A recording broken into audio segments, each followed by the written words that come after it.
One of the most overlooked training camp battles coming up here for the Chicago Bears is at linebacker, where somebody's going to need to step up into that third starting role next to Roquan Smith and Nick Morrow.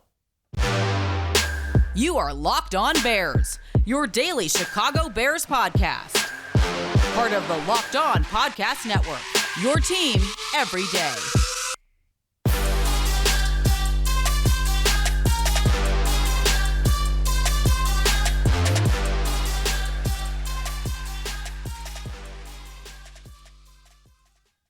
This is Locked On Bears, and I'm your host, Lorin Cox. I'm here to bring you your daily, in-depth Chicago Bears news and analysis. You can follow me on Twitter at CoxSports1. You can follow the podcast on Twitter at Locked On Bears. You can like Locked On Bears on Facebook, join the Locked On Bears Facebook group for even more Bears talk, and make sure you hit that subscribe button on the Locked On Bears YouTube channel to keep up with all of our video podcasts as well. Thanks for making Locked On Bears your first listen today. On the show today, the linebacker position. We know what they have in Roquan Smith and Nicholas Morrow, but linebacker number 3 still to be determined. Fairly open competition at this point. We'll look at some of the different options on the roster, how much they'll play, what that role will look like, and maybe a potential dark horse candidate or two in the mix there. Then we'll take a turn back to Roquan Smith and look at what the next steps might be for him this season, whether he gets that big contract extension now or whether that next contract comes this upcoming offseason when he's able to cash in as a free agent. And then we'll learn a little bit more about Nicholas Morrow, a guy that was essentially handed a starting role when he came to Chicago and hasn't always been a starting linebacker in his career. So we'll kind of get to know what his path has been like and what we can then expect from him taking over right now as the middle linebacker in Chicago. But the competition at training camp will be for that third starting linebacker spot in this 4-3 defense. And right now, it's pretty open up in the air. It's not going to be nearly as impactful of a starting position as the other two linebacker spots. It's only barely a true starting position because that's your base defense in the 4-3. That's the three linebackers, 4 defensive linemen. And in the modern NFL, and especially in Matt Eberflus's scheme and in his defense, the slot cornerback ends up playing more snaps, significantly more snaps, I would say, than the third linebacker. So really, the slot cornerback is the starter. Your number 3 cornerback is the starter, and your number 3 linebacker is less so the starter because of who's going to play the most snaps. Of course, in the NFL, they only define starter as who's on the field for the first play of the game, regardless of what formation you are in. So the Bears have had games last season where they had 3 safeties listed as starters because they happened to be on the field just for that first snap of the game. So it's a flimsy way to measure how much players have played. But when you look at the snap counts in particular that give you a better sense of who are more the starting roles and not, you look back at like this Colts defense last season, and the trend has hung on throughout Matt Eberflus's tenure as a defensive coordinator. Last year they had about 1,100 snaps, give or take, on field for the defense to divide up among the linebacker positions, like total. Like there were 1,100 plays, so most of those plays are 2 linebackers. Some of those plays are 3 linebackers. So their middle linebacker, Okereke, played like pretty much 100% of the snaps on the field down in. And I mean, there were occasional times when he left for injury or whatever, but he was on the field the vast majority of the time. Darius Leonard had a couple of little nicks and bruises and played about 1,000 out of the 1,100 snaps. It wasn't like they were intentionally taking him off the field at any time. It just, that's how it about played out for him. So both of those guys are on the field almost 100% of the time. The next linebackers in Indy after the 2 main guys, Okereke and Leonard, combined to play about 350 snaps out of that, 1,100 total opportunity there. So you're looking at most a third of the snaps that number 3 linebacker will be on the field for, compared to the slot cornerback, which ends up being on the field for more like 2/3 of the snaps. So it's not a massive role, but it is still an important part of of run defense, especially because that's where you're going to see that third linebacker on the field in those base defensive packages tend to then be against bigger personnel on offense when they might be more likely to run the ball in those spots. So, for example, out of those 350 snaps last season, 2 of them came from linebacker Matthew Adams, who is now a member of the Chicago Bears defense. He was arrested earlier this offseason, which doesn't necessarily bode super well for his prospects, but he was primarily a special teams guy in Indianapolis. Only 2 snaps on defense last season. In no way, yes, he's the most familiar then with the coaching staff and the Bears defense, but I don't think that particularly makes him the favorite to be the starter just because he's the most familiar, because he doesn't have even the most experience as a starter on this defense or among these linebackers. Joe Thomas would be the most experienced number 3 linebacker role option for them. Not, Joe Thomas sharing the name with the future Hall of Fame or now current Hall of Fame offensive tackle from the Cleveland Browns, but Joe Thomas started 2 games for the Texans last season and has bounced around a little bit. Handful of starts for the Dallas Cowboys in 2020 and 2019, but began his career with Green Bay and was a starting linebacker for them on and off for his first few seasons. Primarily has been a special teams guy in his career, but has the most starts of this group of other linebackers in Chicago, not named Roquan Smith or Nicholas Morrow. And I would think at this point, given his experience as a starter, he would be the favorite to be that number 3 linebacker. I think Matthew Adams' familiarity with Matt Eberflus gives him a leg up over some of the other guys. But again, he's been mostly a special teams player in his career, and he got arrested not that long ago. A couple other names in the mix. Caleb Johnson was with the Bears last season and brought back. He was an undrafted free agent on the field for 5 snaps of defense and played some special teams. Noah Dawkins, another name on the roster who's a former undrafted free agent for the Jets or a couple other teams and bounced around a little bit. And then the current undrafted rookie free agent I've got my eye on is Jack Sanborn. He is a 3-year starter at Wisconsin in Jim Leonard's defense, a very advanced for college defense, certainly, type of pro NFL defense that was consistently really good. A very good player in run defense, especially. Not as much of a coverage ace, but in that 3-4 inside linebacker role, there's going to be a somewhat of a transition here. But I think if you're looking for that dark horse guy, I would keep an eye on Jack Sanborn. I think he's got a good shot to make the 53. I wouldn't put my money on him starting just yet. I think Joe Thomas is the favorite in that competition, followed by Matthew Adams, and then the guess is as good as anyone. It's kind of why we wondered if maybe the Bears would add another linebacker in free agency. They still have $22 or $24 million in salary cap space to add players right now. Maybe once training camp comes and the pads go on, another linebacker could be brought in, perhaps a right guard or a wide receiver or an offensive tackle also in that discussion, but that's for another time. We're still trying to see how these players all are going to compete and start in that role as that number 3 linebacker next to Roquan Smith and Nick Morrow, who both are looking, I think, to take another step forward and really solidify themselves again as starting players in the NFL. Nick Morrow more so than Roquan Smith, but Roquan might be playing for another contract as well. We'll kind of look at what he can do to try and improve this season. Every player's got room to improve, and we'll see where that fits for Roquan Smith next on Locked On Bears.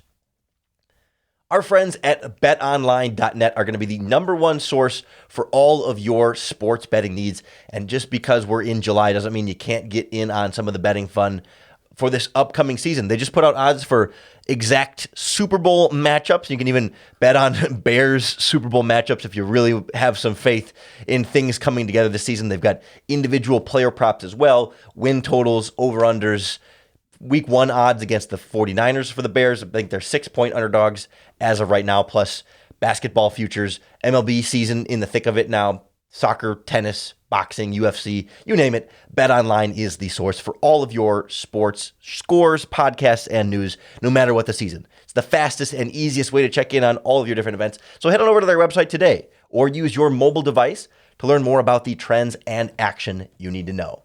BetOnline, where the game starts.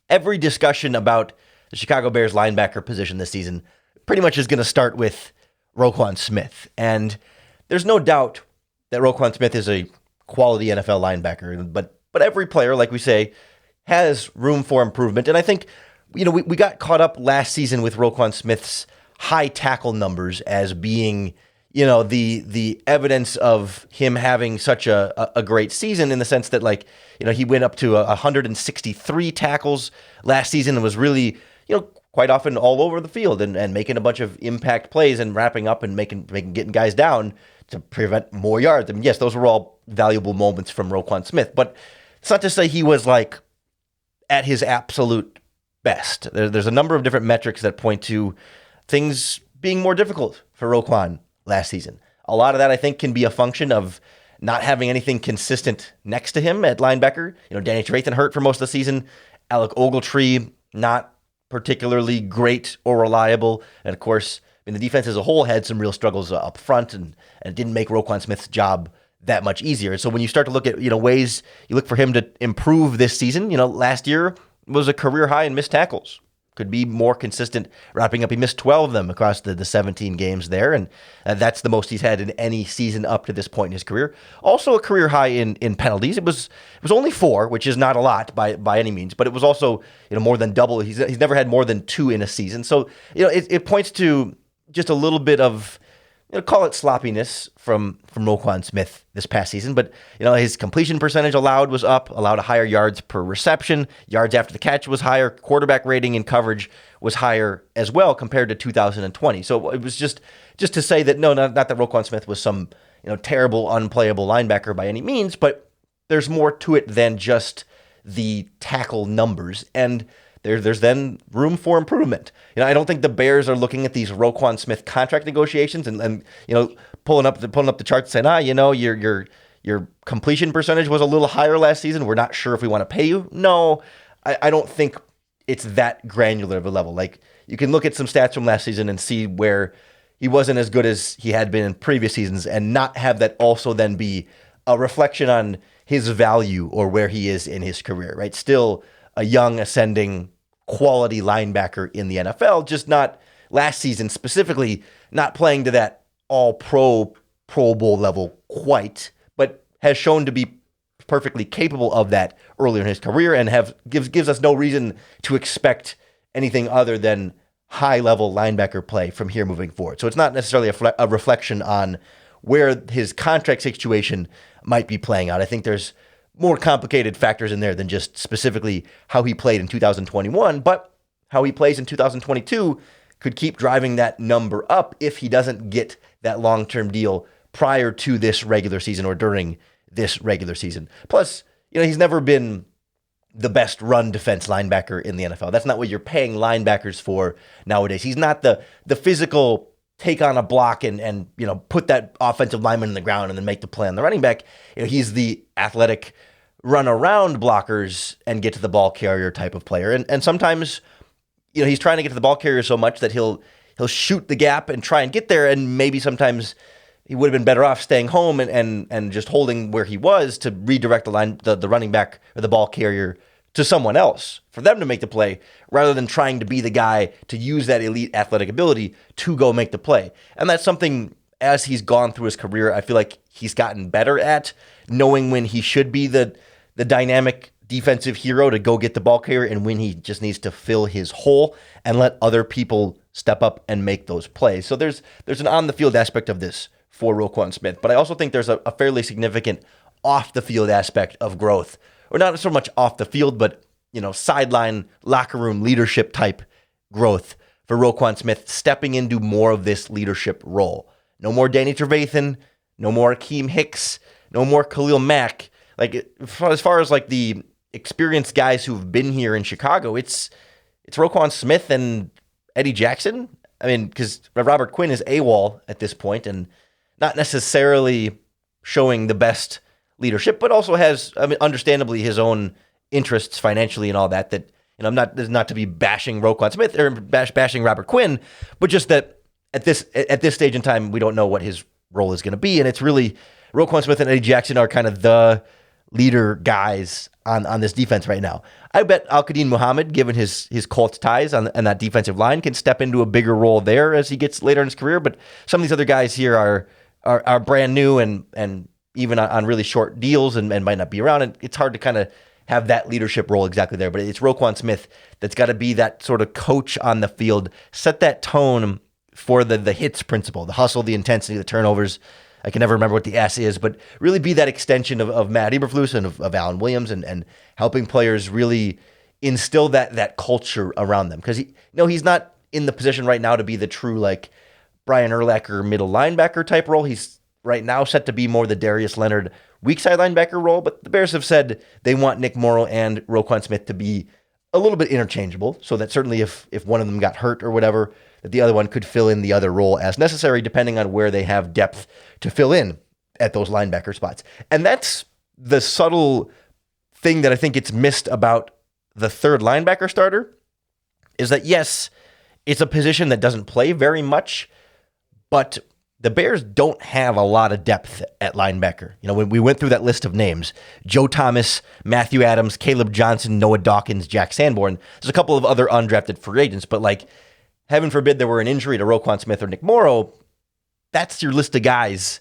that would have to fill in for them. Like if that's your list of guys to have to compete to play a third of the snaps as the third linebacker, okay, you can get by there. But if there were to be a need for them to play a much more significant role, the Bears might be in a little bit of trouble for this defense. At least there's this feeling that we can rely on Nicholas Morrow as a real solid option next to Roquan Smith. We'll get kind of a better sense of his path to where he is now and what we should be looking for from him, similar to Roquan Smith, next on Locked On Bears.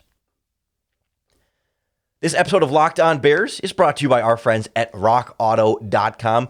They're a family business that have been serving auto parts customers online for over 20 years. They have everything you could need for your vehicle. The easy stuff like brake parts, tail lamps, motor oil, and new carpet, plus the more complicated stuff for your mechanic to get the best deal for your vehicle on engine control modules and fuel pump assemblies and stuff that I don't really fully understand. But it's important that we all get the same price at rockauto.com, because a lot of the chain part stores in your town will have special prices, that for professional mechanics versus do-it-yourselfers like us that have to pay more. But rockauto.com's prices are the same for everyone. So go explore their easy-to-use website today to find the solution for your auto parts needs. Go to rockauto.com right now, see all the parts available for your car or truck. When you check out, write the words "Locked On" in their box that says, "How did you hear about us?" That way they know we sent you. Amazing selection, reliably low prices, all the parts your car will ever need. rockauto.com. Nick Morrow is the newcomer at linebacker for the Chicago Bears, a real plug-and-play starter. One of the few guys signed this offseason that really feels like the day they're signed, they're guaranteed that clear starting role and are going to be a mainstay of, at least for now, for this Chicago Bears defense. Morrow has been a starting linebacker in the NFL and one of these really fast, athletic, but also smaller linebacker archetypes that Roquan Smith also fits. Not that they're identical bodies or builds exactly, but that role, that type of skill set gives the Bears some real speed at linebacker to where you're not going to see too many running backs, for example, or even receivers on jet sweeps or end arounds, get to the edge and get to the sidelines faster than these Bears linebackers.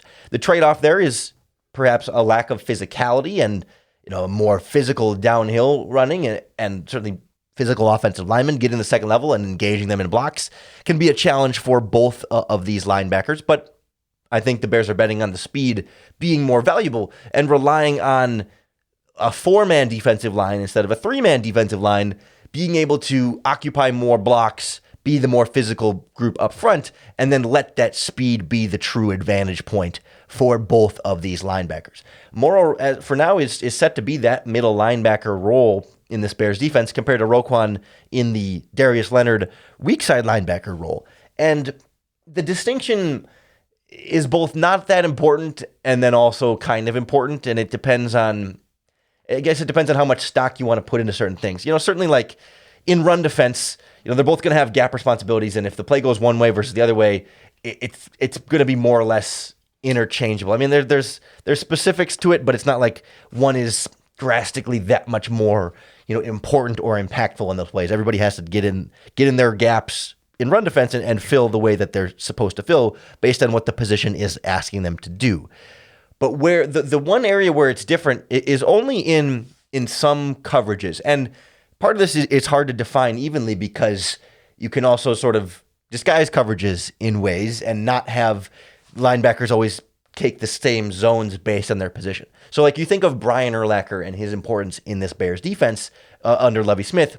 He was the guy as the middle linebacker who would drop back into that middle of the field zone, right? Sort of, they think of that quarterback of the defense type thing where, in cover 2, you have 5 underneath defenders and 2 deep defenders, and the middle linebacker would be the middle of the 5, and it tends to be a bigger area of zone that he has to cover, and it tends to be more of reading the quarterback and kind of having both sides of the field to work with, where, because, if you think about 5 zones splitting the field evenly from left to right, if you're on the left side, you're dealing with left side stuff. If you're on the right side, you're dealing with right side stuff.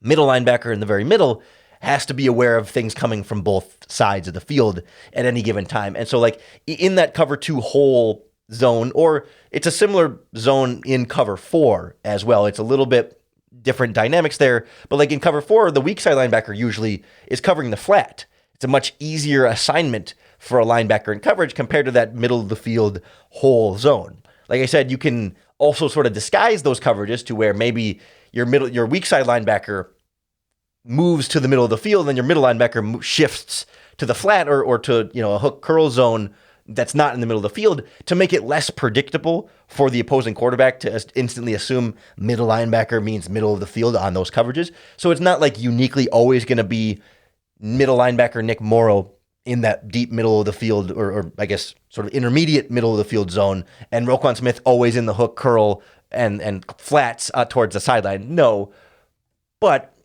it will probably mean at least more often, perhaps, Morrow in those spots. And the Bears have said they want both players to know both spots and be a little bit more interchangeable there. So, if players go in motion or whatever, that they can flip into those roles. And ultimately, the distinction probably won't be astronomical, but there is some aspect of that. And it's interesting because Morrow has played a lot of that weak side linebacker before with the Raiders, and the middle linebacker thing is a little bit less of what they asked him to do. But Roquan hasn't really been in this type of true role either from the Bears 3-4. So there's some learning curve for all of them. Morrow's coming in after having missed all of 2021 with a foot injury on injured reserve. I think he got hurt at training camp and just never played through the rest of the season. But 2020 was like one of his best seasons. Like he had cut down on some missed tackles, got his hands on some more pass breakups in there, and just seemed like, early in his career, he was an athletic guy who was running around a lot in coverage, but didn't have the deeper sort of savvy understanding of when to go full speed after that route, when there could be another route coming in your zone, and how to give the right amount of space to a receiver to maybe bait the quarterback into the throw, but then tackle him right away for just a short gain, and that's still a win in coverage. And how to sort of just feel out passing off routes through zone. Like he was just running around a lot and not always fully present and reacting properly to how the plays are going to go. And I think as Morrow has gone through his career, he's settled down into that role a little bit more and more. And I'm curious to see now, coming into 2022, having missed all of 2021, but ascending into 2020, what level of Nick Morrow we get, with perhaps a little bit of a learning curve, but maybe playing with the best linebacker he's played with in his NFL career. They'll also be highly impacted by how the defensive line performs up front. We've talked about some of those concerns on this podcast, and we'll get into the training camp preview of the defensive line coming up here very soon as well. But we'll be getting you all set for training camp coverage right here on the Locked On Bears podcast. I hope you'll subscribe to keep up with all of our daily in-depth Chicago Bears news and analysis. We're going through the positions right now. We took a detour for Soldier Field talk in the Dome yesterday, and Arlington Heights looking more and more likely. If you haven't heard that one, make sure you go back and listen to that to kind of get the latest on the move and what the Bears have said and not said, and what the Bears would want and not want out of this whole stadium situation. And then before you know it, training camp will be here. We'll have practice updates for you, injury updates. They got to sign somebody at some point with the salary cap space. I mean, we're all sort of waiting for that domino to drop with training camp, but maybe they want to see these guys with the pads on first. Regardless, we'll have it all covered for you here on the Locked On Bears podcast. Thanks for making Locked On Bears your first listen today, and I hope that as a result, Locked On Bears made it that much easier for you to bear down.